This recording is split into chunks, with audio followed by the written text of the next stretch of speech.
dan banyak sekali yang bertanya tentang hukum-hukum. Dua, Mas, apa hukumnya bila ada orang yang tahu dengan hukumnya berpacaran tapi dia tetap melakukannya?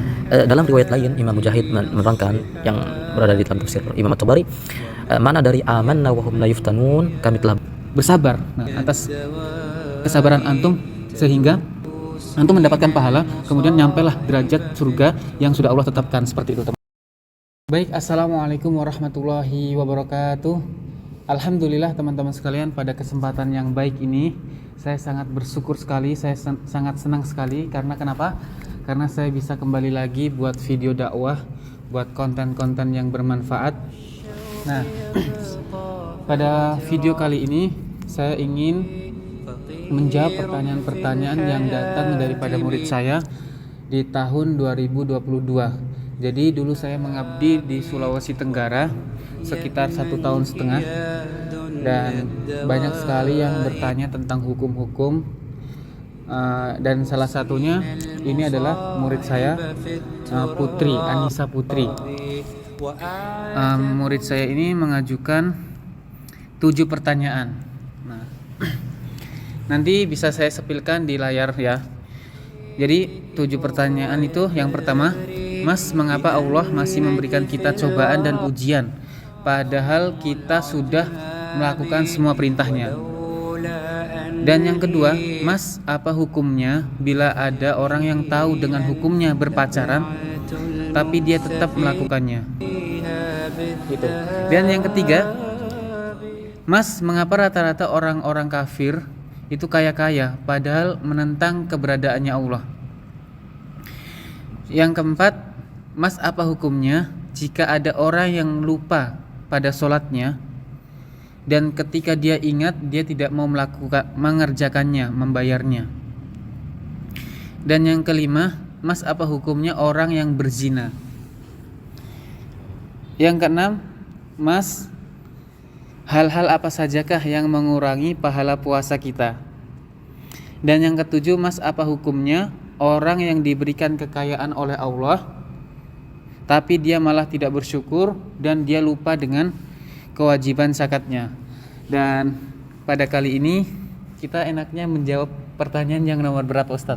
Nomor satu dulu ya.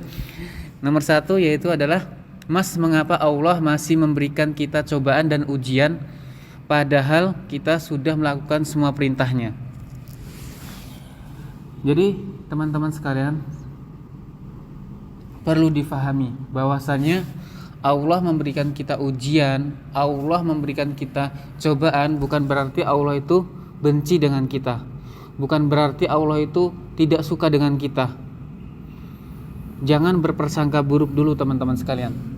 Seperti halnya seorang dokter itu ketika dia mau menyembuhkan pasiennya, mengobati pasiennya, ya disuntik atau dioperasi. Nah, agar kenapa? Agar lebih cepat sembuh. Tujuannya agar cepat sembuh. Seperti itulah juga dengan Allah. Bukan berarti Allah itu benci. Karena diterangkan di dalam hadis itu, may yuridillahu bihi khairan yusib minhu. Barang siapa yang Allah kehendaki baik, maka Allah akan mengujinya, mencobanya. Dan spesialnya hari ini teman-teman sekalian, saya di sini tidak sendiri. Saya di sini bersama kawan saya, Akhi Arif, Masya Allah, dari Jakarta ya Ustaz ya. Assalamualaikum Akhi Arif. Kaifa halukum? Nah, gimana Ustaz? Tolong bantu saya menjawab pertanyaan ini. Tafadhol. teman-teman yang semoga Allah rahmati rahimakumullah. Alhamdulillah wassalatu wassalamu ala Rasulillah wa ala alihi wa ashabihi wa mawala. Mengenai ujian atau cobaan, Allah Subhanahu wa taala berfirman dalam Quran surat Al-Ankabut ayat 2 dan 3. Bismillahirrahmanirrahim. Ahasiban nasu ayyutraku ayyaqulu amanna wa hum la yuftanun. Apakah manusia mengira bahwa mereka akan dibiarkan begitu saja ketika mereka mengatakan, ketika mereka mengikrarkan amanna, kami telah beriman, wa hum la yuftanun, sedangkan mereka tidak diuji? Imam At-Tabari rahimahullah dalam tafsirnya beliau mengatakan fa inna ma'nahu, maknanya adzanna alladzi kharaju ya Muhammad min ashabika min adzal musyrikin, apakah mengira orang-orang yang keluar dari sahabatmu, orang-orang yang tidak diuji dari adzal musyrikin, dari gangguan orang-orang musyrikin, an natrukahum bi ghairi ikhtibarin, Allah akan membiarkan mereka tanpa mengujinya, walabtila imtihan, dan juga tanpa ujian, bi an qalu amanna, ketika mereka mengatakan amanna, kami telah beriman, bika ya Muhammad, kami telah beriman kepadamu, fasaddaqnaka, dan kami telah mempercayaimu, fi ma ji'tana bihi min indillah, yang datang kepadamu dari sisi Allah, kalla, maka kata Allah, kalla, sekali-kali tidak, lanakhtabirahum, maka Allah Subhanahu wa taala pasti akan menguji kalian. Untuk apa? Agar apa? Liyatabayyana shadiqu minhu minal kadzib, untuk jelas, untuk membedakan, untuk memperjelas mana yang imannya jujur dan mana imannya yang dusta. Dalam riwayat lain Imam Mujahid menerangkan, yang berada di dalam tafsir Imam At-Tabari, makna dari amanna wa hum la yuftanun, kami telah beriman sedangkan mereka tidak diuji, qala yubtaluna fi anfusihim wa amwalihim, yaitu diuji, mereka diuji di jiwa-jiwa mereka dan juga harta mereka. Ayat setelahnya yaitu ayat 3, walaqad fatanna alladhina min qablihim falaya'lamanna Allahu alladhina sadaqu wala ya'lamannal kadzibin, sungguh kami telah menguji orang-orang sebelum mereka, sebelum umat Nabi Muhammad, fala ya'lamannallahu alladhina sadaqu, untuk apa? Agar Allah Subhanahu wa taala mengetahui mana di antara mereka yang jujur imannya, wala ya'lamannal kadzibin, dan siapa di antara mereka yang imannya dusta. Walaqad ikhtabarna alladhina min qablihim minal umam. Dalam tafsir At-Tabari juga sana dijelaskan bahwa Allah Subhanahu wa taala menguji orang-orang atau kaum-kaum sebelum Nabi Muhammad, umat-umat sebelum Nabi Muhammad sallallahu alaihi wasallam. Mimman arsalna ilaihim rusulana, yaitu para rasul. Faqalu misla ma qalat ummatuka ya Muhammad bi'a'daihim wa tamkinan iyahum min adzahum, seperti kamu idza arsalnahu ila bani Israil, seperti Nabi Musa alaihi salam ketika Allah Subhanahu wa taala mengutus beliau kepada Bani Israel, fabtalainahum bi fir'aun wa malaihim. Nabi Musa alaihi salam Allah uji dengan yaitu diutusnya Fir'aun dan juga para pembesar-pembesarnya. Wa ka Isa, dan juga Nabi Isa alaihi salam, idz arsalnahu ila Bani Israil, juga kepada Bani Israil, fabtalaina min atba'ihi man ittaba'ahu biman tawalla anhu. Dan juga Allah Subhanahu wa taala menguji Nabi Isa alaihi salam di kaumnya yang menyelisihi perintahnya. Begitu juga dengan fagadzalika ibtalaina atba'aka bimukhalifika min a'daika. Dan juga Allah Subhanahu wa taala menguji Nabi Muhammad sallallahu alaihi wasallam dengan pengikut-pengikutnya yang menyelisihi, atau bukan, dengan orang-orang yang menyelisihi dari musuh-musuhnya yang menyelisihi beliau. Di antara hadis Nabi Muhammad SAW yang menguatkan akan tentang cobaan, yaitu sebagaimana yang disebutkan oleh Akhi Fadil, man yuridillahu bihi khairan yufaqihu fid din. Di sini diriwayatkan oleh Imam yufaqihu fid din. Man yuridillahu bihi khairan yusib minhu. Syukurlah Islam. Jadi siapa yang dikehendaki kebaikan oleh Allah Subhanahu wa taala, maka Allah akan mengujinya. Hadis ini atau dijelaskan para ahli hadis bahwa maknanya adalah ketika Allah Subhanahu wa taala menginginkan kebaikan pada suatu hamba, maka maknanya yabtalihi bil masaib. Allah Subhanahu wa taala akan mengujinya dengan musibah-musibah. Agar apa? Liyusibahu 'alaiha, agar hamba tersebut bisa meraih pahala dari wasilah musibah tersebut. Ataupun aw yuwajjihu ilaihil bala'u fayusibuhu, atau ketika Allah Subhanahu wa taala menginginkan kebaikan pada hambanya, maka Allah akan mengutus cobaan itu agar hamba itu bisa merasakan musibah, atau hamba itu akan dihadapkan dengan musibah-musibah. Agar apa? Agar hamba tersebut bisa meraih pahalanya. Dan juga ada kalanya ketika Allah Subhanahu wa taala menginginkan kebaikan pada suatu hamba, maka Allah Subhanahu wa taala liyutahhirahu, faedah dari musibah itu liyutahhirahu minadz-dzunub, untuk membersihkan dia dari dosa-dosa. Dan ada kalanya pula ketika Allah Subhanahu wa taala menginginkan kebaikan pada hambanya, Allah akan faedah dari musibah itu adalah yarfa'u darajatahu, untuk meningkatkan derajatnya.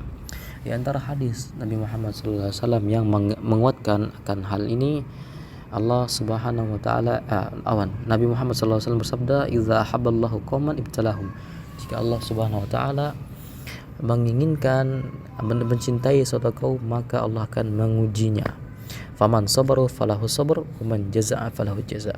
Siapa yang sabar atas ujian tersebut, maka baginya pahala kebaikan.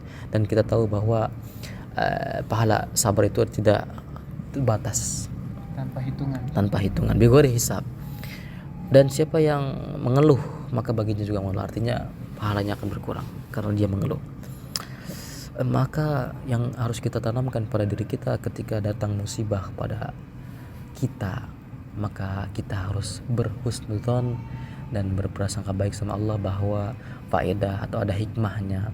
Ujian tersebut bukan untuk menghinakan kita, bisa jadi ujian tersebut untuk mengangkat derajat kita ataupun menghapus dosa kita, mensucikan kita dari dosa-dosa.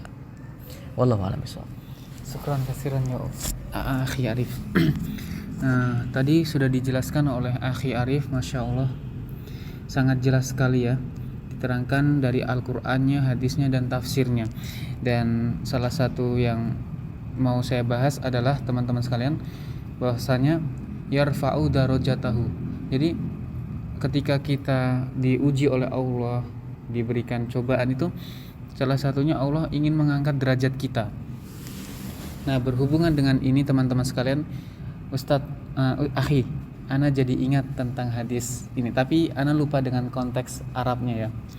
Jadi ketika Allah sudah menetapkan derajat surganya seorang hamba, misalnya nih, antum surganya itu di 90 derajat ya, tingkatan ya. Kemudian selama antum di dunia, pengamalan antum kurang, sholat antum, ibadah antum kurang karena mungkin rusaknya niat ya kan. Selama antum hidup di dunia itu kurang. Nah, kemudian Allah kirimkan cobaan, ujian kepada antum berupa harta atau jiwa atau diri antum, diuji oleh Allah, kemudian antum bersabar. Nah, atas kesabaran antum sehingga antum mendapatkan pahala, kemudian nyampailah derajat surga yang sudah Allah tetapkan, seperti itu teman-teman sekalian. Nah, tapi ana lupa konteks Arabnya gitu. Tapi itu saya temukan di hadis Muslim, insya Allah di hadis Muslim. Dan teman-teman sekalian, berbahagialah karena jadi orang yang beriman. Karena kenapa? Karena orang yang beriman itu sangat-sangat enak, sangat-sangat beruntung. Bahkan di surat Al-Bayyinah itu, khairul bariyah, sebaik-baiknya ciptaan adalah orang-orang yang beriman. Innalladzina amanu wa amilus solihat ulaika hum khairul bariyah. Karena kenapa? Diterangkan di dalam hadis, Nabi Muhammad itu bersabda,